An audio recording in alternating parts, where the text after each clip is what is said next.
Penipuan Kuba yang didedahkan oleh Trump baru sahaja menjadi lebih jelas dengan apa yang baru sahaja berlaku di Brazil.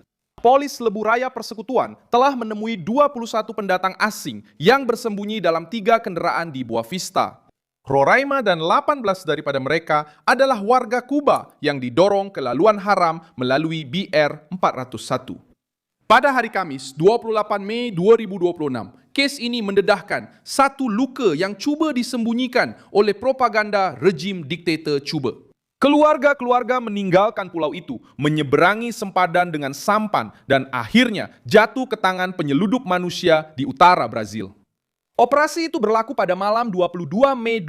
Rakyat Brazil yang disaki terlibat dalam pengangkutan haram telah ditahan dan ia membuktikan bahawa retorik indah mengenai surga sosialis tidak mampu bertahan apabila berdepan dengan pemeriksaan polis di jalan raya.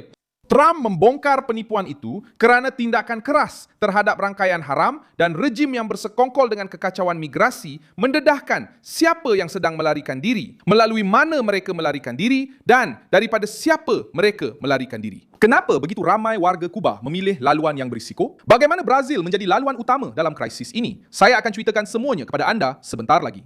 Jika anda suka kandungan yang terus terang dan tidak berbelit-belit seperti ini, pertimbangkan untuk melanggan kerana di sini ada video seperti ini setiap hari. Pegawai-pegawai mula-mula menemui sebuah kereta yang ditinggalkan di tepi BR 401 di Boa Vista dengan 6 orang di dalamnya. Selepas itu, pihak penguatkuasa berjaya menahan 2 lagi kenderaan di bandar yang sama dan menemui 15 lagi pendatang. Dalam kumpulan itu, terdapat 18 orang Kuba, 2 orang Cina dan seorang Haiti termasuk kanak-kanak dan warga emas. Kejadian itu dianggap sebagai operasi penyelamatan kemanusiaan dan 2 warga Brazil yang ditahan telah dibawa ke polis persekutuan. Suspek telah didakwa atas kesalahan memudahkan imigresen haram seperti yang diperuntukkan dalam artikel 232A Kanun Keseksaan. Hukuman boleh mencecah antara 2 hingga 5 tahun penjara selain denda. Pertuduhan ini menyasarkan pengangkutan haram warga asing demi keuntungan ekonomi. Dalam bahasa mudah, ia adalah skim penyeludupan manusia. Orang yang mengambil kesempatan, mengaut keuntungan daripada keputusasaan mereka yang melintasi sempadan tanpa perlindungan, tanpa keselamatan, dan tanpa jaminan untuk sampai ke destinasi. BR 401 telah menjadi salah satu laluan yang paling sensitif dalam pergerakan ini. Ia menghubungkan Boa Vista ke kawasan sempadan dengan Guyana dan muncul dalam beberapa operasi baru-baru ini. Logik yang digunakan oleh ramai warga Kuba ini sudah diketahui oleh pihak berkuasa. Perjalanan dari Havana ke Georgetown, ibu negara Guyana, kemudian bergerak melalui darat, menyeberangi sungai Takutu menuju Bonfim, dan bergerak melalui Lebuhraya ke Boa Vista adalah laluan yang mahal, beresiko, dan dikawal oleh orang tengah. Disinilah sandiwara politik terbongkar. Golongan kiri cuba menjual Kuba sebagai simbol marwah revolusi. Tetapi angka menunjukkan rakyat Kuba melarikan diri secara besar-besaran bersama kanak-kanak dan warga emas dalam kereta haram di utara Brazil. Ini bukan pelancongan. Ini bukan pertukaran pelajar. Ini adalah pelarian dari sebuah pulau yang hancur akibat dekad-dekad pemerintahan diktator, gangguan elektrik, kekurangan, penindasan, dan ketiadaan masa depan.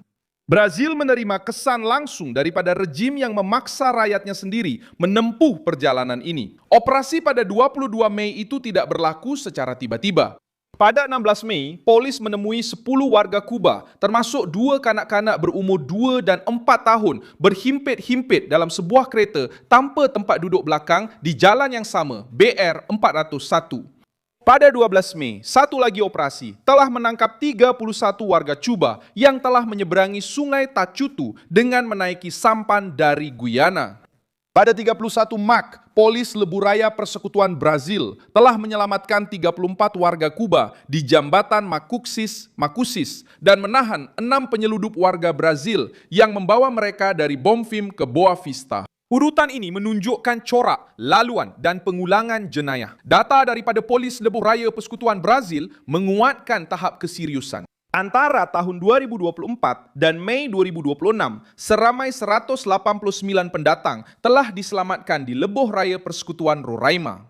Dalam tempoh yang sama, 31 penyeludup manusia telah ditangkap dan 31 kenderaan yang digunakan untuk pengangkutan haram telah dirampas.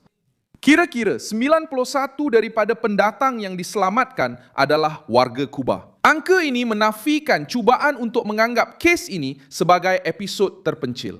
Roraima telah menjadi sebahagian daripada peta migrasi tidak sah warga Kuba kerana ia menjadi pintu masuk bagi mereka yang tidak lagi dapat menggunakan laluan lama ke utara. PRF juga menggambarkan realiti yang sukar di dalam kenderaan. Penumpang bersesak-sesak, kereta melebihi kapasiti dan risiko melarikan diri di lebuh raya yang sibuk. Apabila berlaku kejar-mengejar, yang paling dahulu menanggung akibat ialah imigran yang terdedah tanpa dokumen yang sah dan tanpa pengetahuan tentang laluan. Peningkatan aliran ini juga dapat dilihat dalam permohonan suaka. Pada tahun 2024, data rasmi daripada Kementerian Kehakiman menunjukkan 22,288 permohonan daripada warga Kuba, iaitu bersamaan dengan 32.7% daripada jumlah permohonan pada tahun itu. Pada tahun 2025, jumlah itu melonjak kepada 41,920 permohonan. Menurut data yang disebutkan oleh Observatório das Migrações Internacionais, ini mewakili 55,4% daripada semua permohonan yang dibuat di Brasil pada tahun itu. Orang Kuba tidak lagi menjadi kumpulan sekunder dan mula berada di tengah-tengah krisis migrasi. Peningkatan ini membantu untuk memahami mengapa kes BR401 mempunyai kepentingan politik. Masalahnya tidak bermula di lebuh raya. Masalahnya bukan di lebuh raya. Ia adalah keruntuhan sistem yang memerangkap penduduk dalam kekurangan dan kemudian menyalahkan dunia apabila penduduk itu melarikan diri. Apabila jalan ke Amerika Syarikat menjadi lebih sukar, sebahagian daripada aliran itu cuba turun melalui Amerika Selatan. Apabila sempadan Brazil kelihatan lebih terdedah, penyelundup manusia mengambil kesempatan terhadap kelemahan itu. Jenayah terancang menyesuaikan diri dengan cepat dan negara perlu bertindak balas sebelum laluan itu menjadi koridor tetap. Trump juga menjadi sebahagian daripada tafsiran ini kerana dasar tekanannya terhadap rejim-rejim tertentu dan rangkaian imigresen tidak sah mengganggu naratif tersebut. Kerajaan Brazil perlu menjelaskan bagaimana mereka bercadang untuk memisahkan penerimaan atas dasar kemanusiaan daripada usaha membanteras jenayah tanpa menjadikan Roraima sebagai kawasan mudah untuk kumpulan penjenayah sempadan. Kediktatoran Kuba mengekalkan imej politik mereka, tetapi keadaan di lapangan menunjukkan hasil yang sebenar. 18 warga Kuba tidak disembunyikan dalam 3 kenderaan kerana mereka percaya pada janji rejim itu. Mereka berada di situ kerana kehidupan di pulau itu semakin menyesakkan kerana laluan biasa tidak mampu menampung tahap keputusasaan mereka dan kerana penjenayah telah menemui cara untuk meraih keuntungan daripadanya. Tekanan Trump terhadap rejim Kuba yang diperkuatkan oleh Marco Rubio dengan sekatan terhadap struktur yang berkaitan dengan tentera Havana menyorot kepada isu utama. Bukan rakyat Kuba yang mempertahankan revolusi itu, tetapi rakyat Kuba yang melarikan diri daripadanya. Apabila 18 warga Kuba, termasuk kanak-kanak dan warga emas, ditahan dalam satu operasi polis di utara Brazil, naratif syurga sosialis runtuh di jalanan.